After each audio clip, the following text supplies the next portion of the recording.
How's it going, everybody? It's been a while. Things have been busy for me these past couple of weeks, but I'm glad to be back reviewing headphones. Today we have a studio monitoring headphone from a really old company that you probably have heard or haven't heard of. This is the Neumann NDH 30 open back headphone. Let's check it out.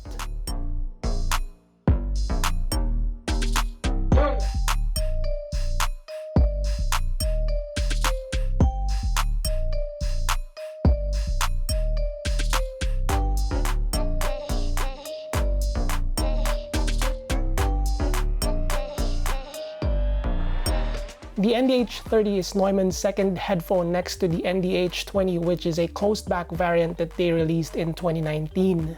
The NDH 30, on the contrary, is an open-back dynamic driver full-size headphone, retailing for $650. For those not familiar with the company, they've been around for quite some time, and Sennheiser acquired them in 1991, but they remain to be a separate entity. They make studio equipment for broadcast and music production, so they have preamplifiers, mixers, microphones, and the headphones. Starting off with the packaging, the box that the NDH 30 comes with is a standard box, but I'd say it's sturdier than your average headphone cardboard box. The presentation box has a cutout inside, which means you can put the headphone there if you're not using it. The headphone does come with the standard accessories, namely a 3-meter cloth-covered cable, a 1/4-inch adapter, and a pouch, which unfortunately doesn't protect the headphone but is handy for transportation purposes. The cable is single-sided and goes to the right ear cup, which is uncommon because most headphones have it on the left side. It does also have the twist lock mechanism like most studio headphones do, which means it is kept secure. The headphone looks very much like most studio headphones. It's utilitarian and kind of basic in the same way as most other studio headphones. The Audio-Technica and ATH M50X comes to mind. Aesthetically, it looks okay. It's not something that I think is pretty, but studio headphones is not meant to look great. It's more of their function than the aesthetics. The overall build is made from high quality materials, namely stainless steel and aluminum. There are some plastic trimming here and there, but the overall build is pretty dense, and as a result, it's a little heavy for this type, coming in at 350 grams. The pads are made of materials similar to velour, but they call it cloth-covered foam. I actually think this is a better choice than synthetic leather since it's more durable, which is handy for the beating that this headphone will take, unlike the synthetic leather, which can flake after some time. It does fold flat for storage, but you can also fold it on your neck, which seems common for this type of application. The overall look and material of the NDH 30 very much reminds me of the AKG K181DJ, which was a headphone from a decade ago. This is a fairly comfortable headphone. The rounded ear pads are not snug, which you may like or you may not, but for me personally, it does give me the feeling that the headphone is not too secure on my head. Clamp is a little tight than average, but it's not really a problem for me, and weight distribution is okay, even though the padding at the top is on the thin side. This is how the headphone looks when you wear it.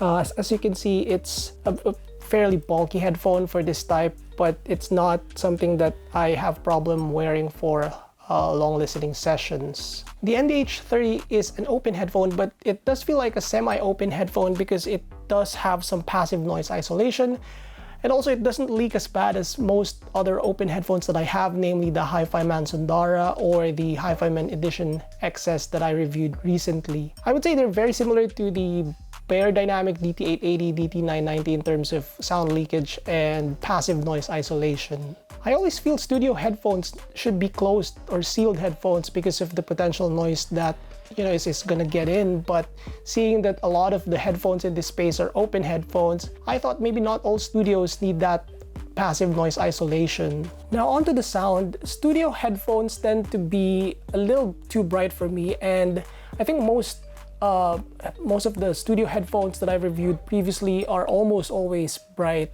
The NDH 30, both fortunately and unfortunately, is not like that. It does have a neutral bass and mid-range and a relaxed treble frequencies. It's overall inoffensive, but can also sometimes sound too polite depending on the tracks that you're listening to. Starting off with the bass, Bass extension is not very good. I figured that the Sennheiser HD400 Pro has better extension. It doesn't also have that big of a bass, mid to upper bass hump, which the some headphones tend to have to sort of like make up for the lack of bass extension. The bass texture is closer to the soft and bouncy side than it is to tight and dynamic, and as a result, you're not really gonna find that same hit or punch that you would get from, for example, the Odyssey headphones or the Focal Open headphones. The mid-range is pretty flat from the lower to middle mid-range. I kind of have a hard time determining if it's a warm headphone or not, but I think it is definitely not as warm as some of the Sennheiser HD6XX headphones or the HD400 Pro headphone. The upper mid-range going up top has that tritone in it, although it's not edgy. But the overall clarity, I would say, is inferior to the HD400 Pro and obviously the 6XX line. The treble frequencies are inoffensive, and as I mentioned, it's polite, but perhaps it's too much. As a result, it lacks the shimmer and the sparkle that most headphones in this price range have, and it also does sound compressed. It's as if a cloth is draped all over the treble frequencies, which I guess on the bright side means it's not fatiguing to listen to, but at the same time, being a monitoring headphone, it's not really telling you the true quantity that you should be hearing for those frequencies. Again, comparing it to this HD400 Pro, I thought that the NDH30's overall treble clarity is inferior. Staging and imaging is fairly average for an open headphone, and it probably has something to do with the fact that it's a semi-open headphone. Sure, you can tell that there are some placements happening on a small stage, but it's not really any good for an open headphone. It's overall a neutral sounding headphone up until you get into the high frequencies, which is just a little too polite for me, and as a result, the sound is a little smeared up top. It also does lack that liveliness and engaging quality that, for example, the Sennheiser HD660S or any headphone in the 6XX line has. The NDH30 is a 100 ohm headphone, and despite that, you can play the headphone plenty loud on portable devices.